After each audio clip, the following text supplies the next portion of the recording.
At first glance, this is just another off-field headline. A high-profile breakup, a canceled wedding, a custody filing. But when the name involved is Dak Prescott, the face of the Dallas Cowboys, nothing is ever just personal. Timing matters, context matters, and perception? That might matter the most.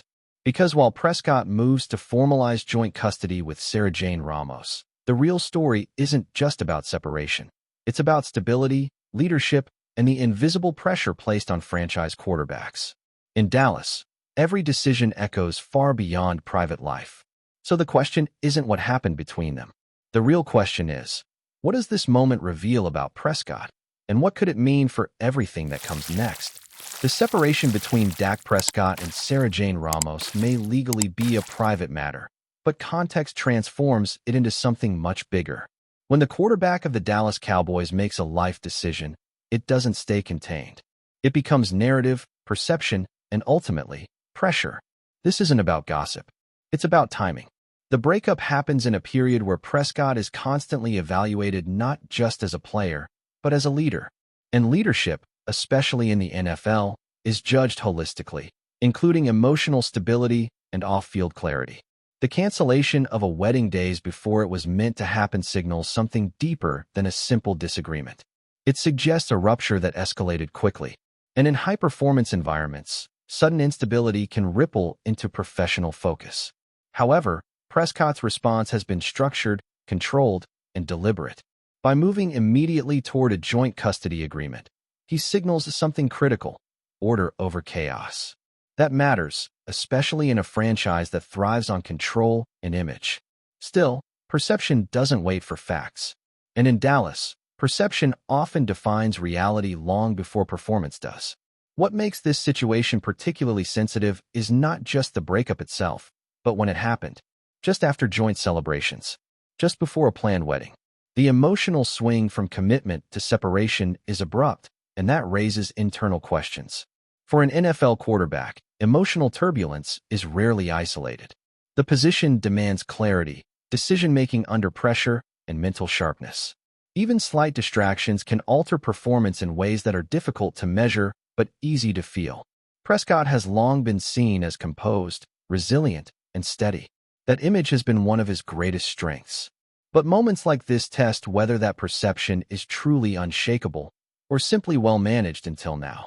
There is also the reality of media amplification.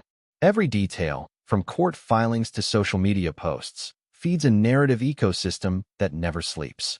And in that ecosystem, nuance is often replaced by speculation. The Cowboys don't just need Prescott to perform. They need him to remain the anchor. And anchors are not supposed to move.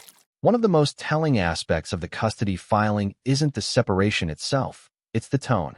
The request for respectful communication, the emphasis on co-parenting, and the preference for mediation all point to a calculated approach. This is not reactive behavior. It's strategic. Prescott appears to be managing not only a personal transition, but also the optics surrounding it. That level of awareness reflects experience, and possibly, lessons learned from past scrutiny. By establishing boundaries early, especially regarding communication and decision-making, he is attempting to reduce the likelihood of public conflict. In today's media environment, that alone is a form of leadership. But there's a deeper layer. Control in personal life often mirrors the need for control on the field. Quarterbacks thrive on structure, predictability, and command. When life disrupts that structure, the response becomes revealing. Right now, Prescott is choosing discipline over exposure. But discipline, under sustained pressure, is always tested. In most teams, this story would fade quickly. In Dallas, it won't. Because the Cowboys are not just a team. They are a global brand built on narrative, expectation, and constant scrutiny. Prescott isn't just a quarterback. He is the symbolic leader of one of the most demanding environments in sports.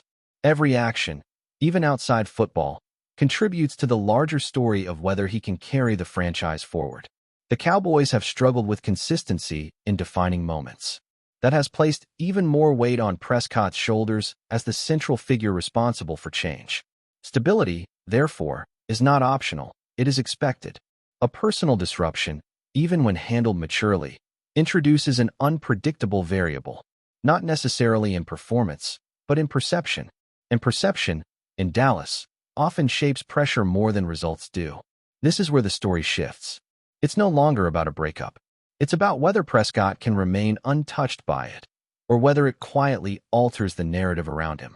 There are two ways to interpret this situation. The first is simple, a personal matter, handled responsibly, with no impact on football. The second is more complex and far more relevant. Moments like this tend to reveal how elite athletes process adversity outside their professional environment, and that processing often influences how they respond when pressure peaks inside it.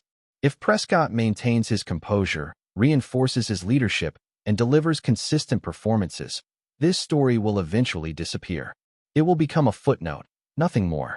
But if inconsistency emerges, if emotional cracks appear, or if performance dips, this moment will be revisited. Not as cause, but as context. That's how narratives are built around franchise quarterbacks. In the end, this isn't about what Prescott lost. It's about what he proves next. Because in Dallas, every chapter, even the personal ones, eventually becomes part of the legacy.